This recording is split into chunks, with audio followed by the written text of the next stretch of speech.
We are only a few episodes into the first season of Star Trek Discovery, but we're quickly getting to know all of the show's main characters.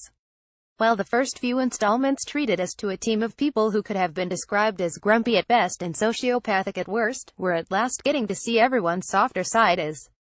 That includes Science Officer Paul Stamets, played by former Runt star Anthony Rapp. We got the chance to chat with Rapp about the big developments with his character, and his feelings about all things Star Trek overall. After being introduced in Episode 3 as a less-than-friendly fixture of the series, the academically inclined Stamets has begun to warm up to series lead Michael Burnham's Sonequa Martin Green. Part of what's happening in these last few episodes is the idea of Stamets being able to get back to science, Rapp said, referencing the popular social media phraseology "I'm gonna science my way out of this." He said, "Lately, we've been using science for the sake of making things better, as opposed to using science for making something warlike. So that is returning the character of Stamets to his reason for being. So this all brings out some brighter colors in him. The fact that there is this scientific collaboration between Stamets and the other characters is incredibly invigorating and meaningful to him." Unlike most previous Star Trek series, the characters on Discovery haven't exactly been bosom buddies from the get-go. We see this in Stamets', shall we say, salty interactions with his fellow crewmates thus far, particularly with his commanding officer Captain Lorca Jason Isaacs, and the conscripted mutineer Michael Burnham. I think that Lorca has to earn Stamets' respect, and that may come from some indication that Lorca has some noble purpose for Stamets' science beyond just winning the war, Rapp said. As for Burnham, she demonstrated to him in the previous episode that she has really good scientific skills. She's earned a place of respect and collaboration.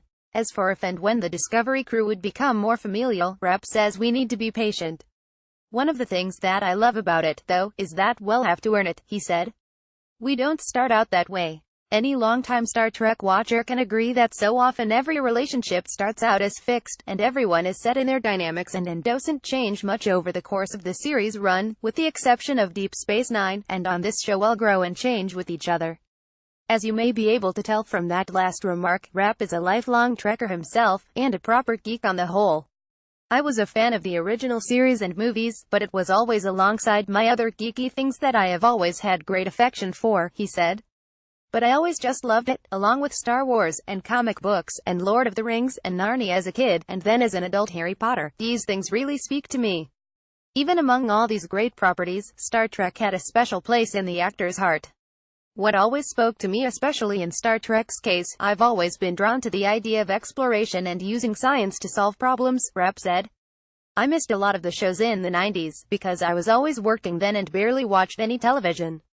But since joining the show, I did a deep dive, and watched a ton of the original series and The Next Generation, and I've just started on the second season of Deep Space Nine. I feel like from what I've seen, our show has the most in common with the original series and Deep Space Nine. Rapp's character is significant in Trek canon for a very specific reason, as he's the first openly LGBT crew member on any of the 5 live-action Star Trek series. As an out LGBT actor himself, Rapp is very aware of the responsibility of playing such a significant role. One of my very best friends is a huge, long-standing Trek fan, and he's gay, and he's told me how long it's been since Trek fandom has been wanting this, and asking for it, Rapp said. We don't take the responsibility lightly. By we, Rapp is referring to himself and the actor Wilson Cruz, who plays his life partner, Dr. Culber, on Discovery.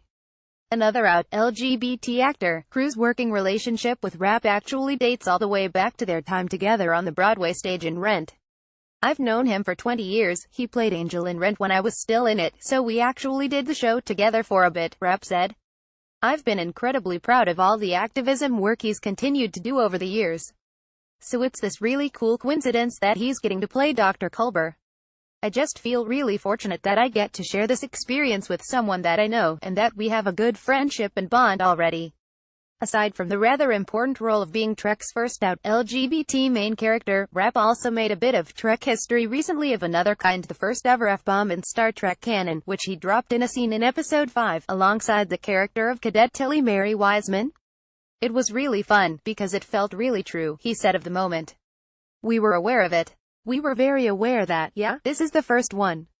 If you're going to drop the F-bomb on Star Trek, make sure you drop it during a scientific breakthrough. It's a word that's been around since the time of Shakespeare, so why wouldn't it be around in a couple hundred years' time? Nearly halfway through Season 1, Discovery has had one of the best first seasons of any of the modern-era Star Trek shows so far, and Rapp realizes the days when fans could wait a year or two for a show to get good are long over. "We don't get many shots at this, in this day and age of the so-called golden age of television," he said. "You have to have something to say right away, or it won't matter. And since we luckily have the resources at our disposal, and we have an incredibly passionate group of writers, and we can really go for it. And we have a deep and abiding love and respect for what's come before, and a deep desire to really push it forward and make something new and relevant for today." Star Trek Discovery is available on the CBS All Access streaming app, and new episodes drop every Sunday night. What do you think of the evolution of Anthony Rapp's character on Discovery so far? Be sure to let us know your thoughts down below in the comments. Images CBS All Access.